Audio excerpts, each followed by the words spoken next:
Good morning, Mike Shine. How are you, brother? Walter. Woo! We were just talking about haircuts. Mine is still on point, all perfect. Right? COVID has not affected me or my my look. Yeah, look good. Good. How are man. you doing, Mike? How are you doing? Great. If you noticed, I'm a little scruffy here, but that's because I think I'm going back to the beard of some Bring it sort, back. and I don't grow them too quickly. And then my hair is getting wicked long. I tried to get Brenda to buzz it with my beard thing, but she's like, "Yeah, no, I'm not doing that." Because you have closings and stuff. Yeah. Yeah, she's like, you know what? We're better off just leaving it this way, because if I make a mistake, it's obvious. Are you suffering with like the neck hair and the hair over the ear? Is that? I probably do have that mullet action going. Yup. You can start braiding it soon.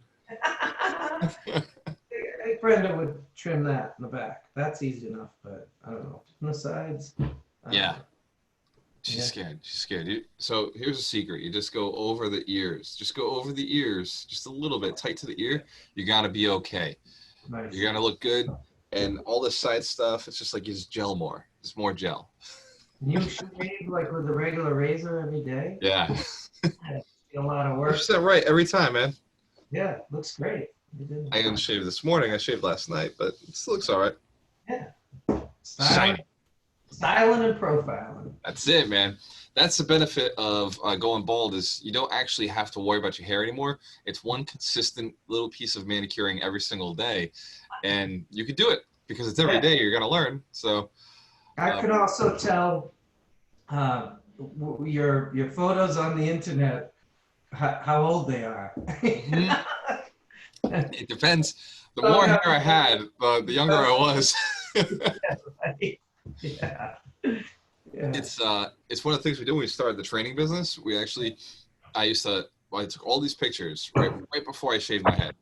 So I took all these pictures, and then like 2 weeks later, I went bald. I shaved my head completely bald, and so all of my marketing materials were of me with hair, and it looked like I'd been in the industry for like 10 years. That's smart. That's brilliant. It was funny. Ron was like, "Oh my God, we got to take new pictures." Like, no, we don't. If we take new pictures, then it looks new. That's such a good idea. We want a whole bunch of old products first. Right. That's brilliant. Brilliant, man. That's awesome. Man. So, Mike Shine, what is the book of the week? The book of the week is the granddaddy of them all. Absolutely. Think and Grow Rich. Pretty much any speaker who's out there, any Tony Robbins, any of those people, they get it all from this book written in 1937. And the truth is, we're talking about it because it's one of our foundational ties. But if you don't know about this book, you must have been under a rock. You know? Yeah. If you're in personal development and you've not read Think and Grow Rich, like it's not real estate specific, it's not business specific, it's life specific and money specific. And it's really about getting whatever you want in life. Honestly, the money part, he barely talks about in the book, right? He barely talks about money in the book, which I found fascinating. And he says it, like I had to come up with this title so that I could attract people in. But really, it's about just getting what you want in life. And so many people's careers have been launched on the ideas in this book. Burning desire, thoughts become things. It's all in there, and I have it marked out. So many different. I don't know if you could see, like, just this is a regular page, but you can see I got notes all over it, scribbles. I listened to the Audible. I did this thing, and then even when I was getting ready for this podcast, I said, geez, I want to go back and do it again because it's powerful, So for me, I've read this book every year for the last 5 years. And it's just one of those books and I actually haven't read it for the year yet. So after this podcast, I'll be going back through it. And this book like messes me up every time I go through it. Every time I'm like, oh my God, I can't believe I forgot this. Right? Right? Oh, come on. Like chock full of stuff. It's not like the print is super small. Yeah. It's not that thin, and it's got like yeah, like every chapter you're sitting there, just like you said, like mind blown. Like, oh my God, this is just so good. Yeah. It's such a powerful book. Like Yeah. it just is. And it's really had such a profound effect on my life because a lot of my mentors told me to read it right early on. They were like, "Oh, Think and Grow Rich." And this is back when I wasn't really great at reading books, right? Like reading books now to me is like obviously, I breathe too, I eat. Of Nice. course I'm gonna kill a book this week. That's awesome. That's But awesome. back then it was like when you put a book out in front of you, it was this thick, even though this is like the smaller version of it, Yeah, yeah, you yeah, open it up, the text is tiny, right? yeah. And there's 300 pages on this. And I remember thinking like, oh, like I'll get to that next month, right? And Right? this whole, I'm reading Secrets of the Millionaire Mind or something. This whole book is going to take me a whole month to read because I Yeah. read like 2 pages at a time, and then I go back.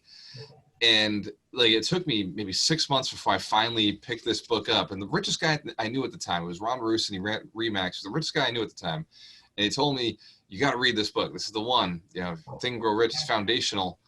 And I think it was from Bigger Pockets. Bigger Pockets, had always been putting out, right? Like they were putting out that book a week where, hey, read this book. What's your book? This is your book. And this guy said, Think and Grow Rich. And I was like, oh, so I asked Ron about it. I was like, what do you think about this book? He said, yeah, that was foundational. That book was, really, Yeah. really the one, like really great. You got to read it. But it took me 6 months to read it. Nice job. At least you did it. Yeah, Mike, by the time I read it, it was just like I can remember because I've always physically read this book, physically, like Yeah. except for recently I started doing Audible with this one as well. Like everything else is Audible, but I remember every location I was when I was physically reading the book. Like I can remember like the apartment I lived in or the house I lived in or the couch I was sitting on. Like I can remember it so clearly. Ruben Mata, how are you, my friend? Good to see you, Tony. Good to see you, Donna and Christine.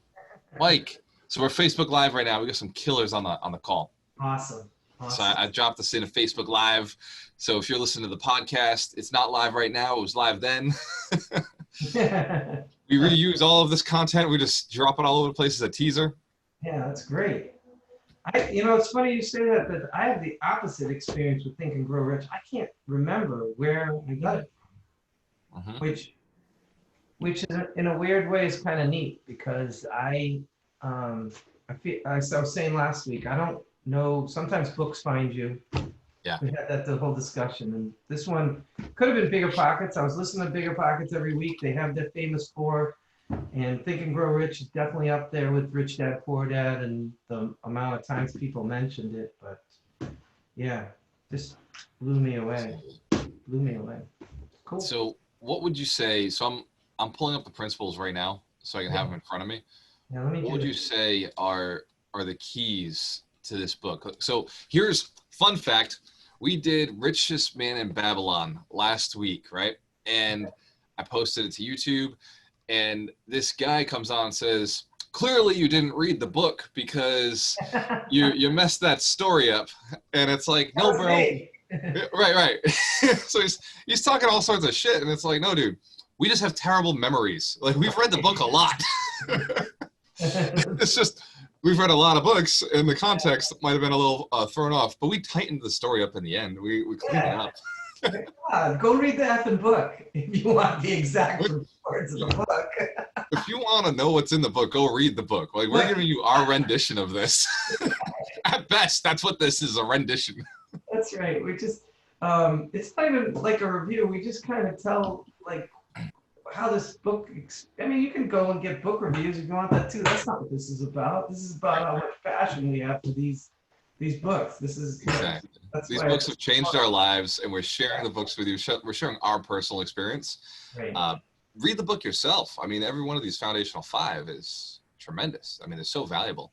Yeah. Brian McGovern, Nancy, good morning. For that guy, listen to Walter saying he reads these.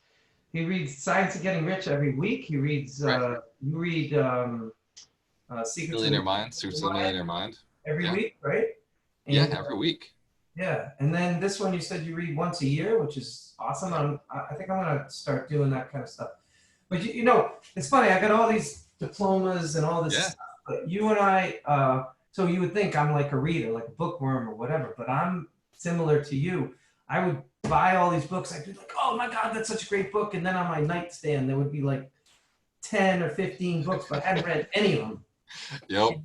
And but then your challenge at the Fall River meetup or Fall Yeah. River Mastermind, I was like, all right, he's reading a book a week, and my daughter's reading a book a week. I'm going to read a book a week. That's right. Yeah. It's possible.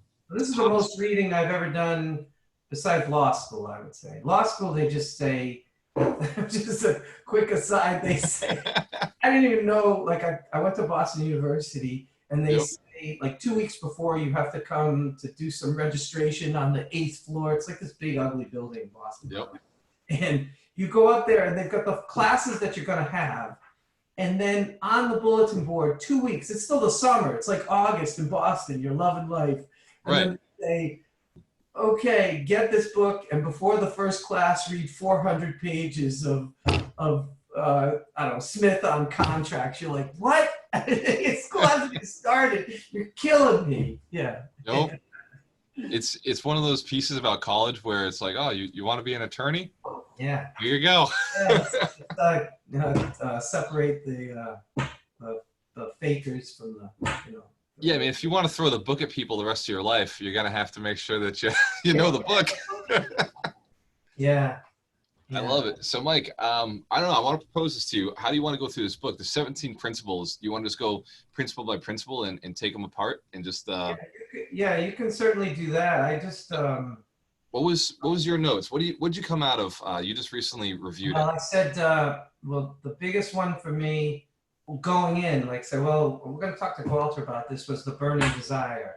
Yeah. You have an absolute laser focused. Yeah. I had a question for you. Is the book that you have, does that have the modern update with like Steven Spielberg in there? Because yeah. Steven Spielberg and yep. Because mine is like the Microsoft 1937 that has like some racial overtones that are inappropriate. So look, the book is old, right? This book is over 100 years old. So 1937. It's just 1937. So it's coming up to a century that this book has been effective. Science of Getting Rich is over 100 years old. Right. And we're talking about principles, right? These books still work and they're still like timeless classics. Yeah. Mine is the updated version. I just want to say a connection between the two. Like you read this once a year, and I get that because it's chock full of stuff and it's got stories going on and that kind of stuff. But I almost feel like our next one, the last one, is like Think and Grow Rich, but boiled down to just what's important for you to do. You don't need to hear about the, Andrew Carnegie and all that kind of stuff. It's like, even though Wallace Wattles came before, his book takes the same concepts, but in like that's why it's your fifth. I get it. We've talked about it. Yeah. I've read Science of Getting Rich and listened to it easily over 10 times. That's a hell yeah. And I told you I do the 4, 7, 11, and 14, those chapters. Although I tend to just hang out at chapter 7, which is gratitude. It's like, I'm like, all right, I can read 4, but 7, it's all about gratitude. Because I would say 7's gratitude. Yep. Every time since this started, and for me, it's only been like a year and a half. Yeah. I didn't go through the whole 2008 and 2011. I hear all the people that you interview with. Yeah. I've been doing it for like a year and a half, 2 years. That's gratitude. I never thought about gratitude. The Science of Getting Rich, which I'm getting ahead of us, talks about gratitude. But as soon as I'm grateful, everything starts magically happening in my life. Everything. Yeah. And it feels magical. So I'm 50, I'm 55. I went all these years without ever thinking about being grateful. Right. And then suddenly in one of these books, they say it. So yeah.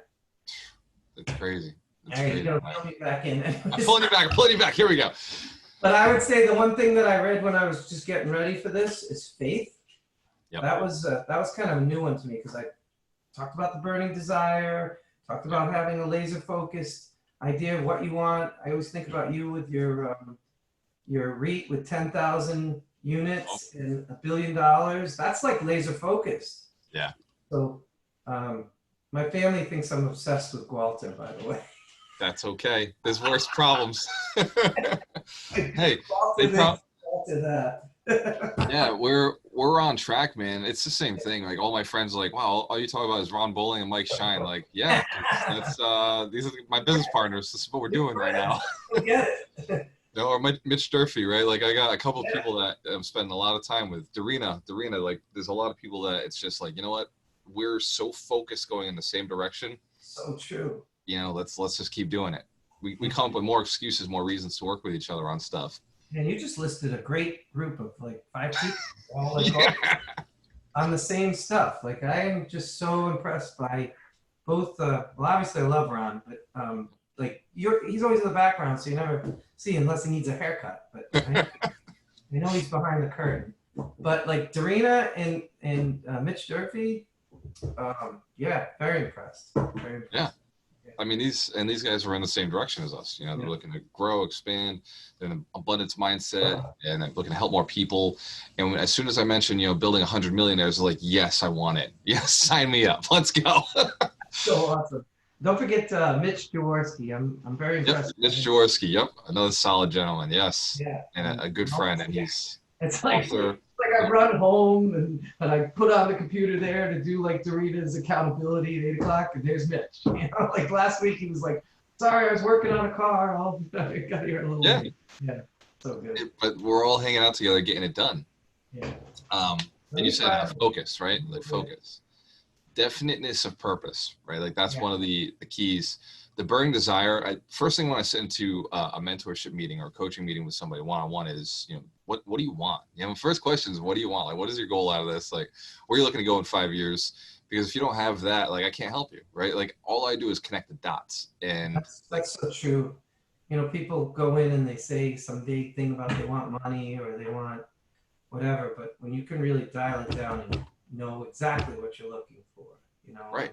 You could say it, and if somebody comes up to you and says, well, what, you know, why are you doing this? Like, with me, I always say it's for freedom to do what I want, when I want, with whoever I want. Right. Yeah.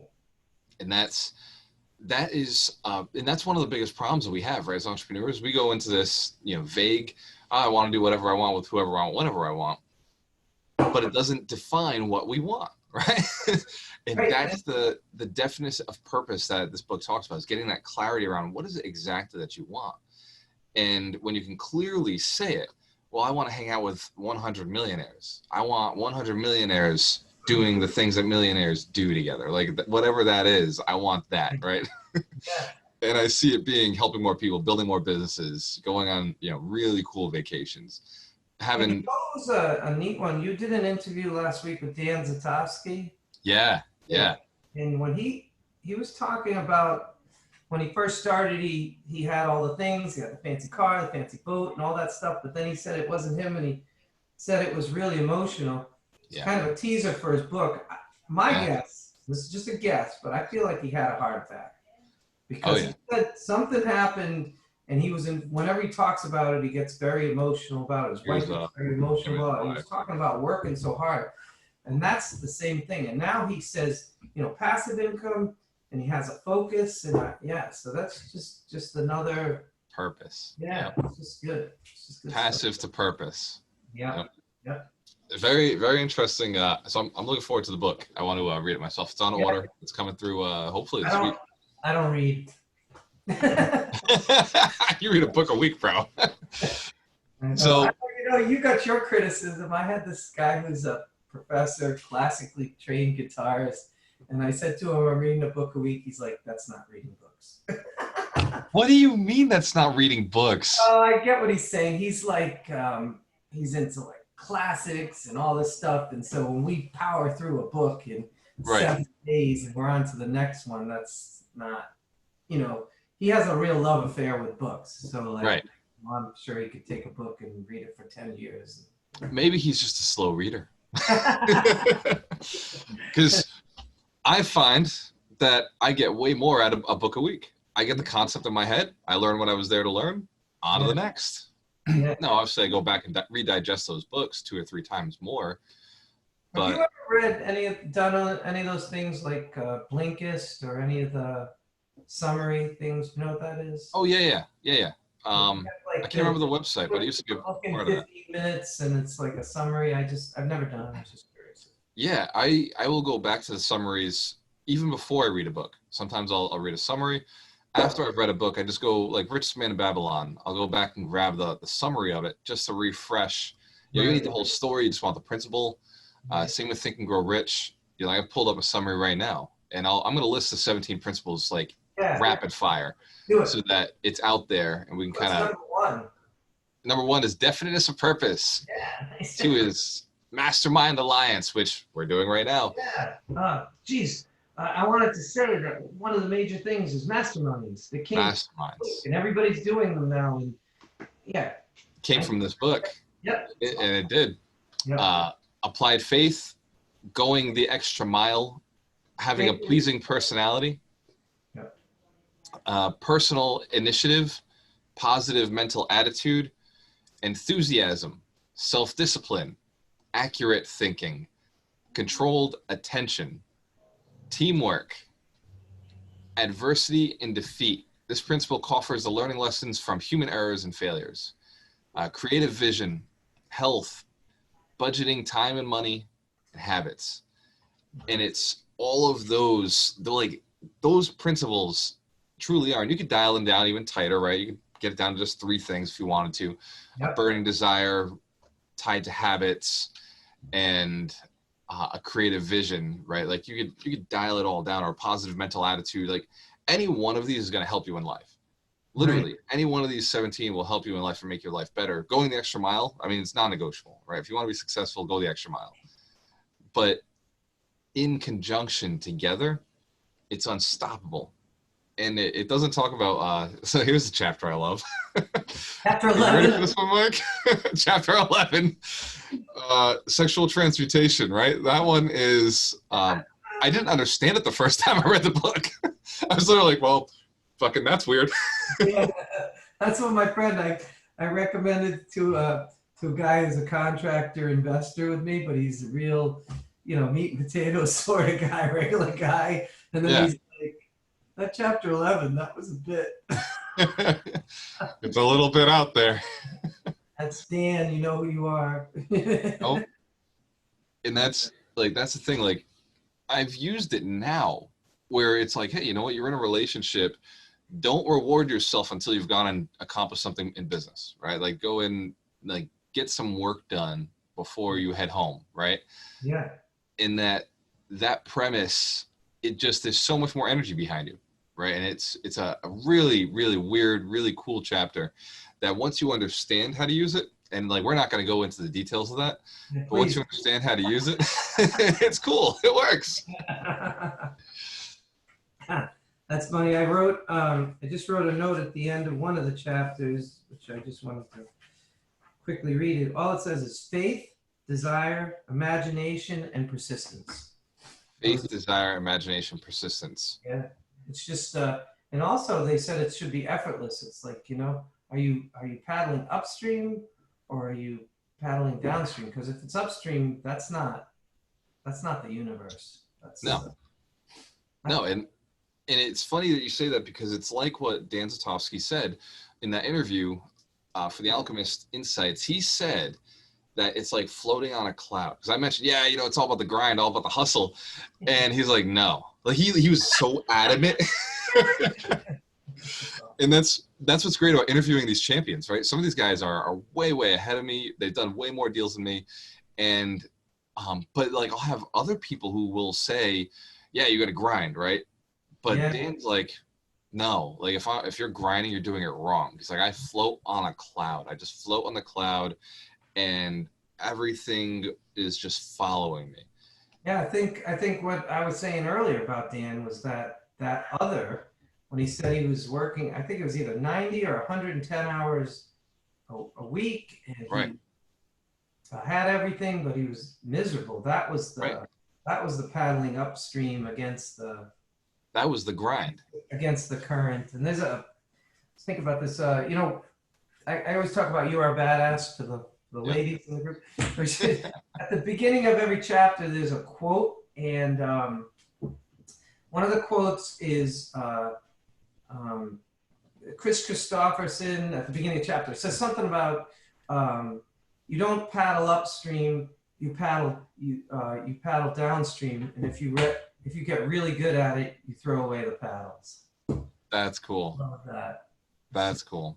Flow, Yeah, go really. with the flow, and you can see it. Like I've seen when I've really like wanted something, and I'm not with the universe of what Yeah.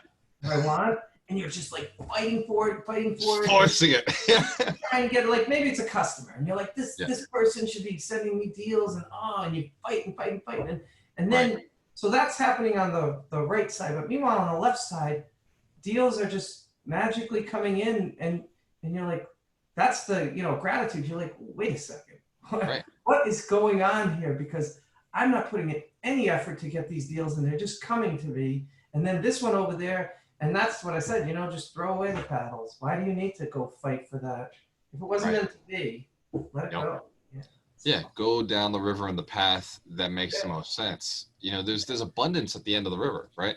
In fact, the faster you go down the river, the more money you make, right? As long as you're aware and you're doing the right things the right way, like life is meant to go very quickly. Everything's meant to come to you very quickly. That brings me back to that book I was mentioning the other day, The Surrender Project, because if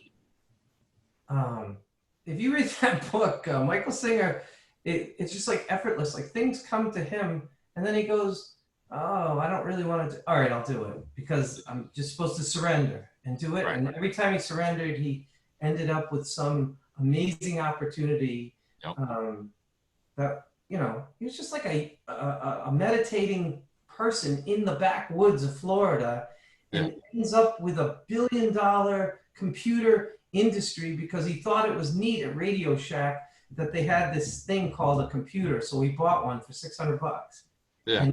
And he even said that when he was writing programs for the book, writing programs, that it was like another language, but he could just speak the language. Like somehow he could speak code without ever being taught code. That's the universe. That's effortless.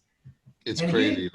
He didn't just sell it to like a buddy. It ended up being like $1 billion industry. Oh my God, it just blows my mind. Yeah, it really does work that way. But here's the other side to it, is some effort was put in up front. There was something put in up front, because even Dan, right? He grinded for a long time. And I'm thinking of Tom Caffarella, right? So somebody I worked with at Cameron and Ocean City Development in Boston, he's done over 1,000 flips, and Dan's done over 3,000 flips. So these guys are monsters in their industry. No matter what, like for the local guys, I don't care what you think about them, they are killing it. They're outdoing you. There's very few people who are outdoing them, and like they are killing it.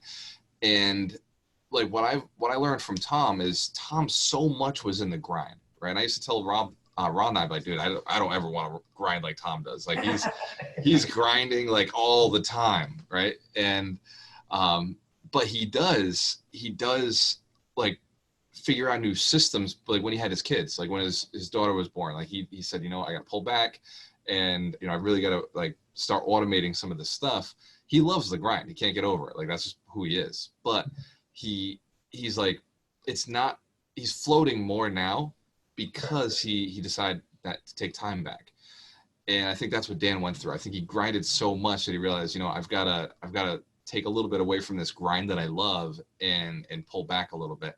Yeah, I think that those are two different things. Like what I'm talking about is when you surrender to opportunities. Right. So things naturally flow to you. Like the other day, I got a phone call, and there was an opportunity. Now, in the past, you might start being a critic and you start listening to that conversation in your head and say, no, or what's in it for me, or any of that stuff. But that surrendering just says, you know what, I'm just going to go and see where this goes. Yep. But I'm not saying that you don't have to make some effort. You have to get right. Yeah. And you've put a lot of effort in to deserve that phone call. Trust me. I know.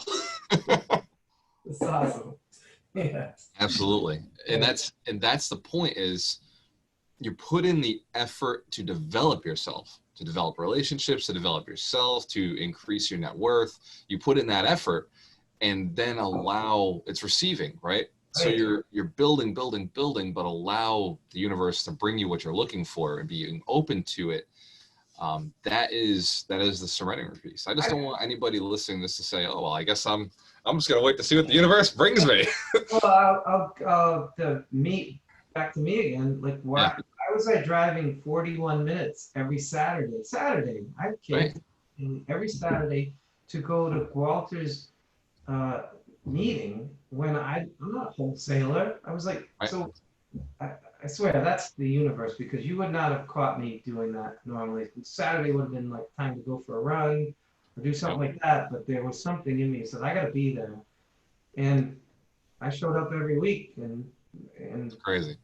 I loved it. I mean, it's Yeah. fun stuff for me. So Yeah, Mike, it's definitely the universe, right? We're pulling towards the same goal. We wanna help a lot of people. We want to live a fun life, right?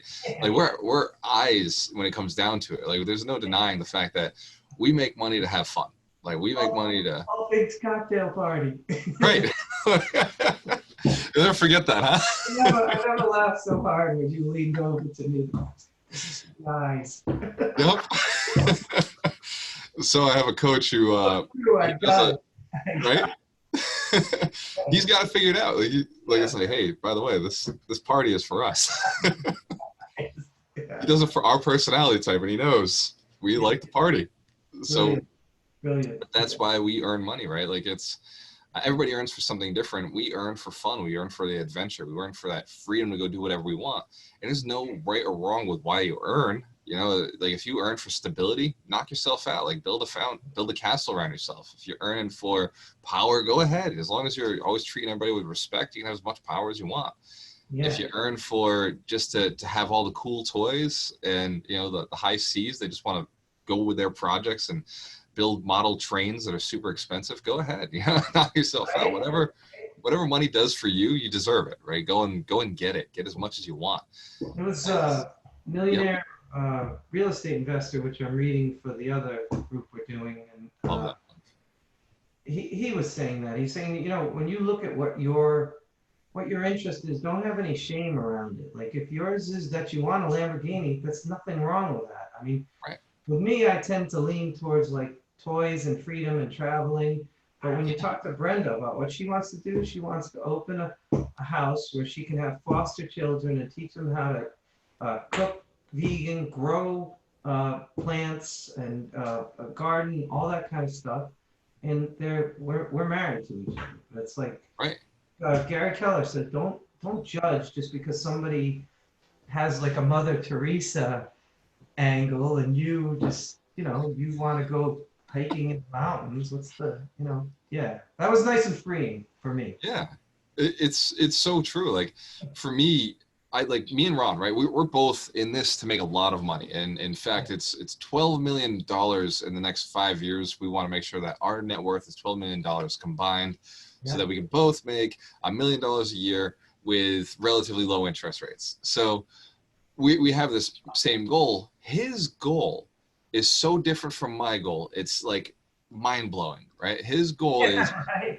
it's absolutely mind blowing. He wants to build unstoppable wealth for his daughters. He just wants the Bowling Family Trust to have like unstoppable wealth where it puts in $500,000 for his kids and his family, for the family to live off of. Yeah. And my goal is I want to be on every single stage all across the freaking country, being seen, having fun, meeting the richest people on the planet and hanging out with them on their boats, right? Smoking cigars and drinking whiskey. And that's how I see $1 million for me is. I can't wait to see you sitting next to Ed Milet. When he's got see? that. I don't know. He's down in Laguna. I used to live down in Southern California. Laguna is amazing, but I saw he was interviewing somebody, and whoever he was interviewing was like, "Nice view." Oh, Right. Jim Rohn, not Rohn. Jim Rohn, the sportscaster. Yep. Jim's got plenty of money, but he's sitting with Ed Milet saying, "Nice view." I was like, "Wow, that must be Pacific That's Ocean. That's my That's goal. exactly how I see it, man. I want to hang out with Gary Vee, the Grant Cardones of the world, the Ty Lopez's, like Yeah. go and just spend time with them, being like, yeah, how we building more millionaires? Like, how are we doing this? Let's go, let's grind. So You awesome. know. Yeah. So everybody's got different goals, but like I assure you, broke people aren't getting to that level. Like you've got to go put in some effort to get to that level where those guys are like, yeah, you're an asset. You Yeah. know. Yeah. So we all have different goals. You know, my money makes more money. Like this, it's unstoppable because that's my goal, right? Yeah. And like And that's okay. a definite purpose. You know, Yeah, you got you it. know, but you don't have to have the same goal to get rich. Like initially, my goal was, look, I just wanted to go live in Vegas and get paid from here, so I did that. Um, yeah. Oh my God. That's just such a key to first sit down and write what you want. It's in every one of the books. I was reading Earl Nightingale the other day. He says have a postcard, write down on your postcard, read it every day, carry it with you. All Yeah, that stuff, same thing. Definite purpose. definite for purpose. Think and grow rich, right? So people say it all the time. There's so many gurus like, oh, you can't just think and manifest wealth. No, it's not just anything. There's no one thing you're doing. Right. Aside from maybe having a burning desire. With a burning desire, it will force you to do things. Yeah. So possibly that's the one, right? That was burning desire. I feel like that leads to things coming to you. The universe Yes. attracts. You know, Yes. I'm always saying I'm a money magnet. Wow, look at that background. Look at all that money. No. And he goes into it in this book. Napoleon Hill goes into it when he's talking about the chapter where he named the book. He gets himself riled up. He gets himself riled up into, I've just got to get the answer now. I've got to have it. And at that point, he knows he's so amped up. He's putting so much energy into the universe. He knows he can go to sleep. That's And he in the middle of the night, boom, there it is. Think and Grow Rich, the name of the book. That's good. He another thing, just for people who haven't read it, which again I don't know who they are if they're listening to us, but the whole thing about the interviewing all the millionaires, it's like a who's who of history. You know, Andrew Carnegie, Edison, who else? Yeah. Rockefeller. Henry Ford, Rockefeller. Yeah, Henry Ford. Yeah, so it's kind of cool to hear all those stories. Although I think the one that touched me the most was the story about him and his son who was born with no ears. Yeah. And despite the fact of not having anatomical parts you need for hearing, practicing what he preached, he ended up making his son be able to hear. That's just mind blowing. And they had to go and actually create a new device for him. There was so much, but he was able to listen even without the device. He was still able to hear. He found a way, and it's so powerful. Like mouth on the record player, right? Yes. Yeah, so he could hear. Like, his teeth. So he was listening through his teeth. Yep. Then he later becomes like an amazing salesman for that type of product. Right. That's it's absolutely amazing. There's an opportunity for everybody. There's an opportunity for you, no matter where you're at, what you're doing in life. You have a chance to become more, to be better. We were talking about the grind. The grind is yourself, right? Grind on education, grind on meeting the right people, grind on having the right purpose. Like if there was one thing to do, it's find out what you really want in life and then grind on becoming the person who deserves it. Not necessarily going and working towards it, just becoming the person who deserves and understands and knows what that looks like. And then you'll know exactly who to find, who to talk to, what to ask, what to say. And from that point forward, it happens. The hunt for 100 millionaires, to build 100 millionaires, I realized I needed 100 millionaires in my pocket. I'm building the list right now. Nice. And I'm just building the list of 100 millionaires who are going to go help me build 100 millionaires. That's because I have to coach 10,000 people to get to 100 millionaires, right? The 1% rule. We were in that other meeting and you said you had like 4 or 5 coaches in the room. So I got 4 or 5 coaches in the room. I'm attracting them now. I'm getting on a call later today with another coach who trains coaches. Nice. So I'm moving faster towards the goal. Awesome. Yeah, I'm definitely part of that. So you asked me for whatever you need because I love to be a part of that. When you talk about being on the stage, I'm like, okay, I'll be on the stage. I'll come on and warm up the crowd. Absolutely, Mike. You're gonna do sections with me. I was actually thinking about that yesterday. So I have some Mike Shine topics in the 52 Weeks of Wealth coming up. Nice. They're primarily pulled from the Science of Getting Rich. They're more on the energy based, gratitude, faith. What's that book? I've never heard of it. The Science of Getting Rich. It's coming up. So that is the next one. I And yeah, wanted to point out something. So this whole thing from Think and Grow Rich about definiteness of purpose, that is in every book that we've read, and it's just get that. So you talk about this a lot when we do the wholesale mastermind. You say the one thing. So what is it? What is the one thing today such that it makes everything else easier or not necessary, right?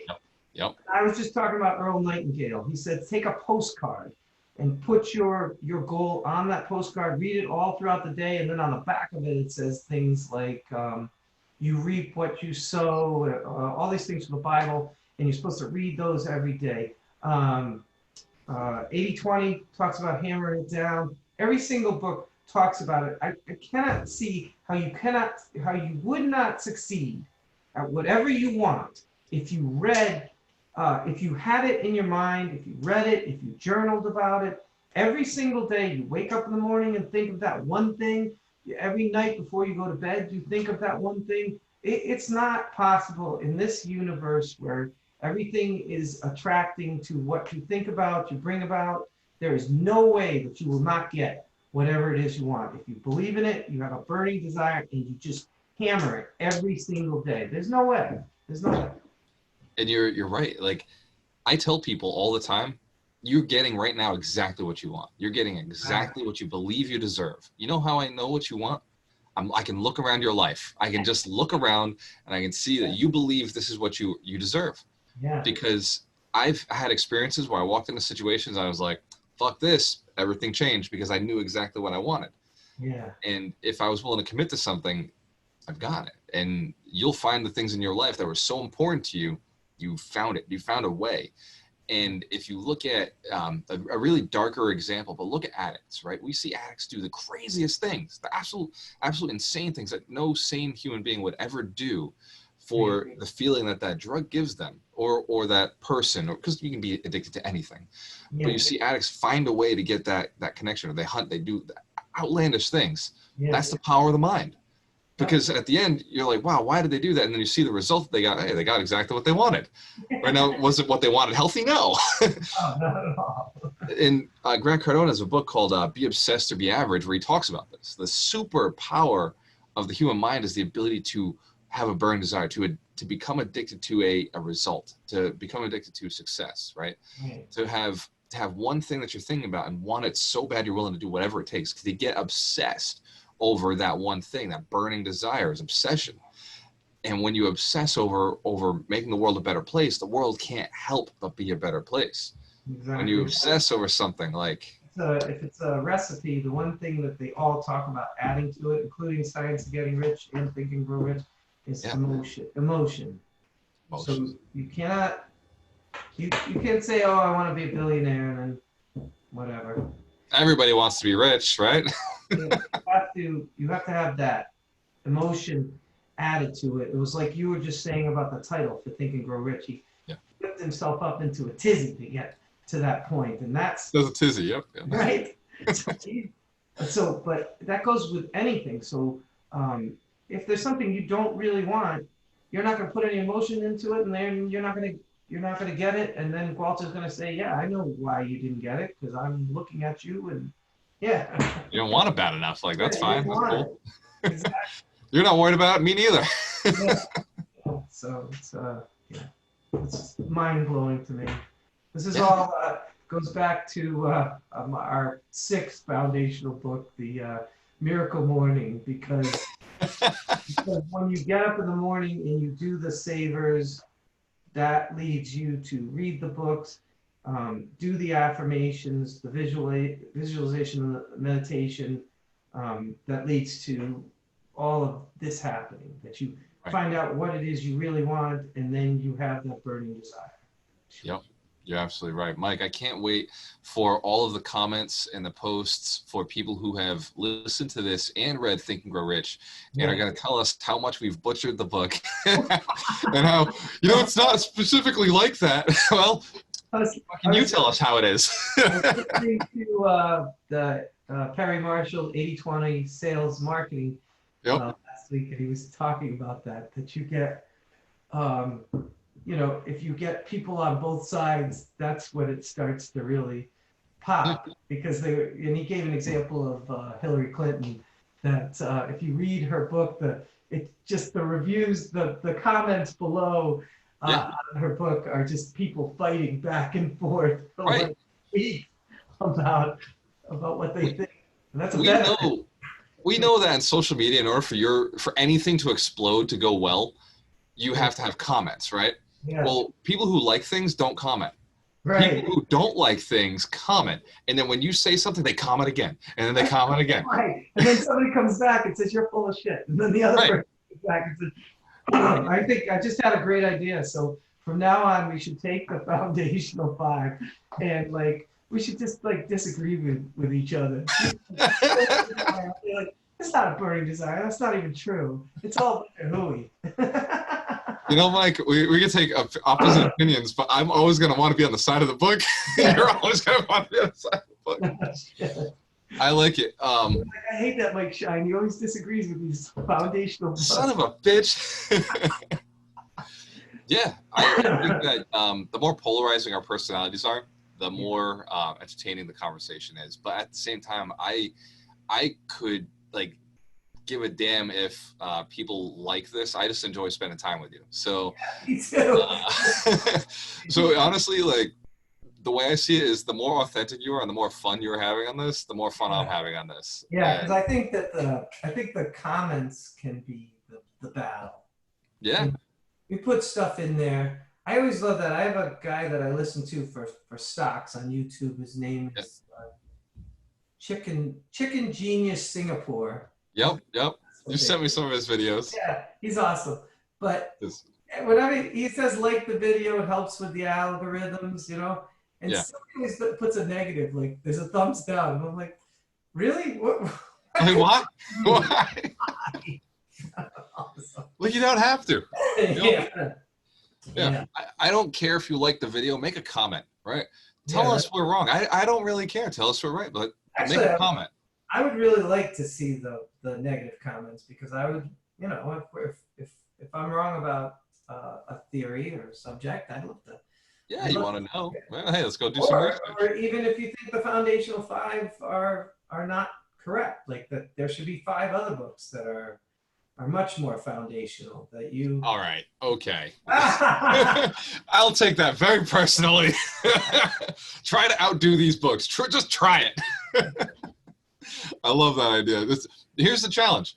You try to find me 5 books that are better than these foundational 5. Go and try to find 5 that can teach you from start to finish all the principles that will get you successful, and start to finish, because Rich Dad Poor Dad's in there, because you may come into this and not understand the liabilities and assets, so everything else will still mess up financially. Right? If you don't understand the basics. I'll say it like that TV show How I Met Your Mother. Challenge accepted. Challenge accepted.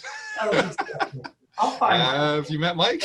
I think I can go further.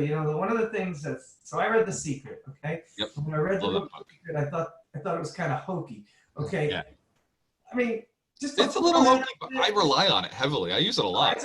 It's a great book, and the concepts are amazing, but it was just the way that they would always put the name of the person who was talking, and I don't know, it just seemed kind of like, I realized it came from a movie first, and then it became a book. Is that right? It was a book, and then it became a movie. So it was a 6-hour book. It has no excuse for the way it's I don't know, it just seems like gobbledygook. So I said, you know what? She said she found all these ideas from things in the past. Yeah. But I want to find those books from the past. So we have, what's her name? Florence Scovel Shim. Do you know that woman? It's The Game of Life and How to Play It. That's let me see if I can find that. So she mentions Wallace D. Wattles Yep. in that book. The Yep. Science of Getting Rich is one of the principles, one of the main books that she built it off of. Yeah. So yeah, so yeah, it would be tough to get around that one. I mean, that's my favorite book. So Be really tough to get around that one. I'm, I'm trying it because I just want to see if I can find other books like that. Yep. But that one, And then she also mentions Think and Grow Rich. yeah. And also, I told you, I love You Are Badass by Jen Sincero. In that book, she says read financial books every single day. She reads for 30 minutes every day. And she says she reads Think and Grow Rich and The Science of Getting Rich every day. And she says you can find plenty others out there, but those are the two that she sits with. It's going to be a tough challenge, but I'm going to. It's a tough challenge. I'd have to go to the 1600s or something. You know what? We're going to open this up to Mike. I don't mind if you get help. I don't mind if you get the entire audience's help. Anybody who's listening, if you have read, 300 books, outread me, right? If you've read more than 200 books and you found 5 that are the core books to success, if you just dialed it down to these 5, yeah, people will be successful. And we're talking start to finish. So I found, all right, so let me see. Can I share the screen for a second? I know this is a podcast, but yeah. Let me just make you a co-host. Thank you, sir. Just for 1 second, so. Yeah, and we'll wrap this up anyway because it's we're pushing an hour right now. All right, so where the hell did I go? The Game of Life by Florence Scovel Shine. $3. Yeah, Buy now. Was my mom. Shit. No. Anyway, so that's the book, and that oh god, that's such a good book. It's a short book, and I recommend it. So. What is it? It's The Game of Life, and Game of Life. And how to play it. By Game of Life. I'm gonna order it right now. Might as well. Yeah, might as well. It's only $3.88. I don't know who this is, but I'm sure Amazon. Sorry. I'm already on Amazon. I just ordered 7 books last night. All the Go Giver series. You do that Amazon Smile thing? Do you donate to any local charity? No, I'm donating to the world with the education in my mind. Yeah, but you can give there's a thing that Amazon has. It's called Amazon Smile. Yeah. What was the name of the book again? What? What was the name of the book again? The Game of Life. And Game of Life. Play it. Okay, go ahead. So anyways, so we were just told by my son's middle school. Yep. So basically you sign up and you say, donate to the Wickford Elementary School or middle school or whatever. And every time you make a purchase on Amazon, they donate money to that. And it's the same Amazon, so you're not losing anything. Right. So I've not done any of that. I like that though. It sounds like something with Fall River. You're the king of Fall River, don't you? Want to donate to something? I've had a hard time finding a charity. Right. I'll be real. I've had a hard time finding a charity that I feel actually does something beneficial. So there are a lot of charities that just give, and I don't like giving because it creates perpetuity. Right. So, and one of my mentors, one of my coaches told me a long time ago that he said, charity is not just money, right? Like a lot of people do money charity. They believe that that's all it is. He said, you can donate your time, right? If you're not seeing money being effective, then donate your time. And so now this is my charity, right? I'm retired. I've made my money. I could live the rest of my life based on my investments, but right? It's cool. It is cool. But like now I spend all of my time in education. I spend all my time doing something that I believe like this is a good mission, right? To be able to build 100 millionaires means they're going to build 100 millionaires, means they're going to build 100 millionaires. We're going to wipe poverty off the face of the earth just by putting abundance into people's minds. And so like when I think of charities, I'm like, well, if I took that dollar and I put it into marketing to get my message out there and help more people, worth it. If I took that dollar and I handed it to somebody I'm just going to feed them for a day, they're going to have to be back here tomorrow, I would much rather meet that person, come take my course, and now you go and help 100 other people, right? Funny you say that because that's in Science of Getting Rich. Yeah. I'll just think abundance, for right. those people. Yeah. if Why you can, that? You know, we yeah. were talking about podcasts and stuff. Like I was supposed to tell you my broken heart story of woe, but Uh-oh. we gotta save that. Remember that? That was from last week. We were gonna. No, bring it out now. But hey, we're already over, man. We've already extended this, a long podcast. People are already cutting this into multiple sections of their life, right? Their hour lunch is over, and they're like, "Shit, there's 6 more minutes left." Well, I wanted to ask you about at some point, like what was day one when you said, you know what, I'm retiring. I am not gonna have a job. You were in the financial industry, right? So I was an accountant. Yeah. I was actually working for a computer company. So we're in the computer software industry, and I just honestly, it was like the lowest level of accounting there is. I just literally printed out invoices and mailed them out to people. And then at Wow. the end of the month, I'd account and be like, hey, did all the invoices go out? Did the Yeah. person find out they owed us a bill? Like that was really my job. Nice.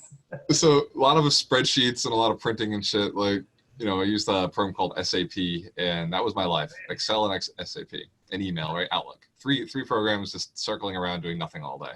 Right. And it was researching. It wasn't until I got to Johnson and Johnson, and I was started contracting it as a 1099, just jumping into the sales world as an admin, helping these guys build spreadsheets and improve their sales careers, that I realized, like, fuck this, I'm done. Like this is how you make money. Like this is like the worst shit ever. Like I went from making I was driving an hour every day to work, and then I was now I cut it down to, I was 15 minutes away from my house, and I was doing a job where I was getting paid more than I was making when I was driving the hour.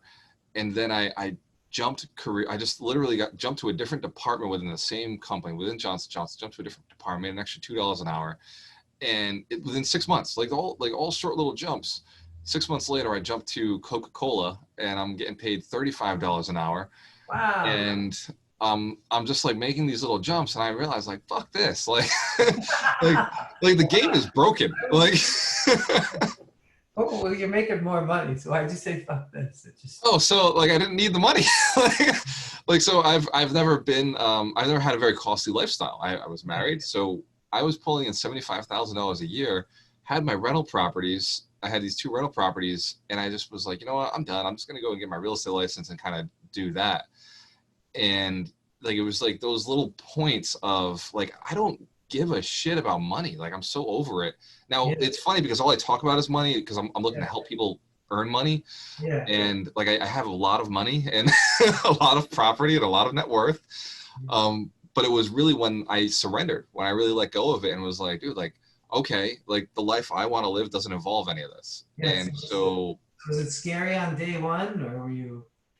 yeah, it was emotional. I cried. Like it was just an emotional day. Mike, I cried. I shed tears. I like it. I like it. Yeah.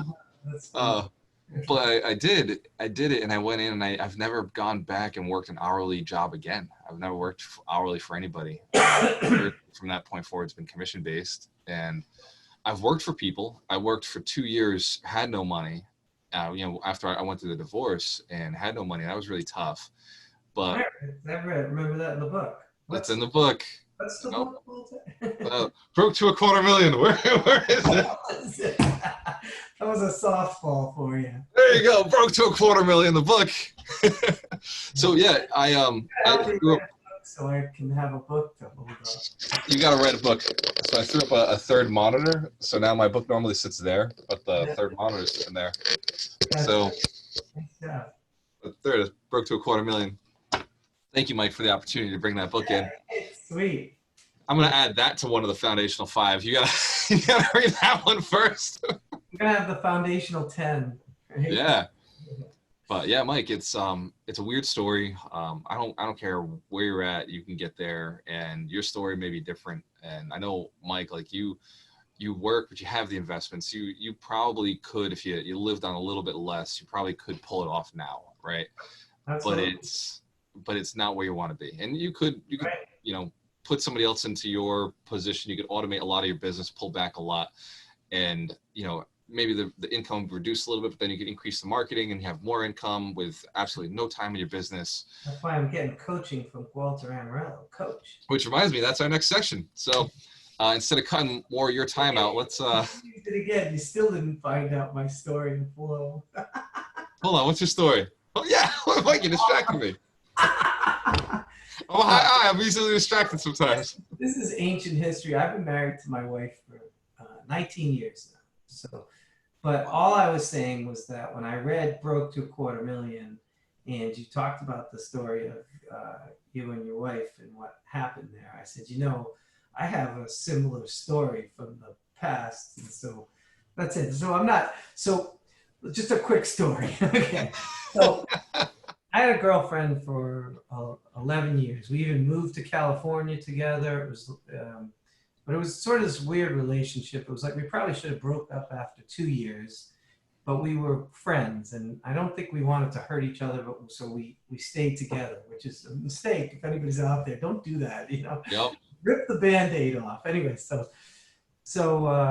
but we were more like brother and sister. Like we're living together and doing all this stuff. But it was more like so anyway, so then we moved back to Boston, and then we finally broke up, like I said, 9 years too late. But anyway. 9 years too late. Yeah. Then I met this other girl, and when I said girl, I was like 33 or something like that, and she was like 20. And it was like, Yeah. So I fell hard, and it was like the first, whatever. So we dated for like 2 years, and then she went with my best friend to out to California, and she stayed at his house. I was saying, yeah, you go stay with him. They were going to an ultimate frisbee tournament, and so that was not. So, anyways, they ended up together. Let's put it that way. Mike. Came back. I've been there, bro. Found these pictures of her like topless from the back, making him breakfast, and I was like ugly. But but at the time it was like horrible. But then you kind of look back at it and you realize that so I went from that one that was okay relationship, then I went to this other one that ended up really badly. And then I thought, oh, nothing could be as good as that. And then I found Brenda, and it's a million times better than that. So I joke around with Brenda that the next one is going to be really amazing.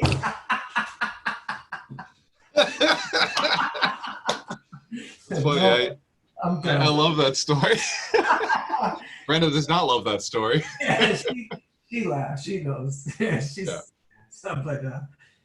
was a trying 2 years. That was not a pleasant time of my life. Yeah. So. No, I would all say meant to be.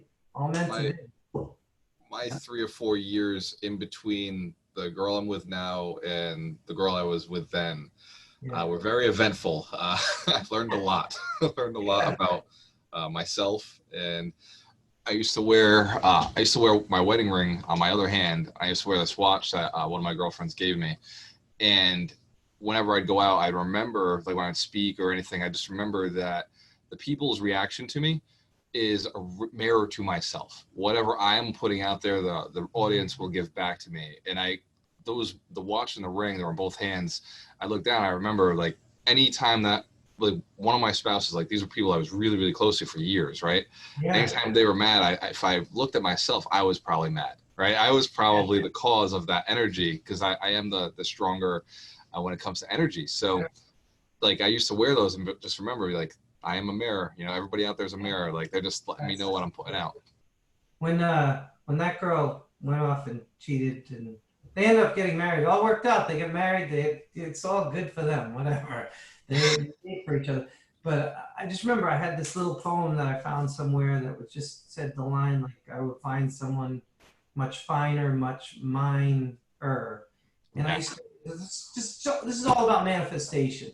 Because I just said I wanted someone better, and then I ended up, it's, when you look back at your life and you realize before you were doing any of this work that you were manifesting all the time. You were doing it. I was Absolutely. looking for exactly what I found, and I found it, and I'm happy with it. So that's pretty amazing. So that's how you know it works. I was like sitting there, like single guy, and just saying, "This is my focus. This is what I want." And I ended up getting it. Yeah, it's cool. It's powerful, Mike. It's Yeah. cool, man. Yeah, That said, Mike Shine, it is a pleasure getting to hang out with you every Wednesday morning. yeah, it's fun. I'm going to drop today's episode. It's going out there. Who else So gonna you'll listen see to that it? on SoundCloud. Make sure you're liking it on iTunes. Give us the likes. Give us the subscribe button. Drop it on YouTube. Subscribe there as well. Thank you. We appreciate you. Mike Shine, any last words? No, massive income from passive income. Boom. You have a choice. Always work with the best. Later, brother. All right. Are you leaving meeting or what are we?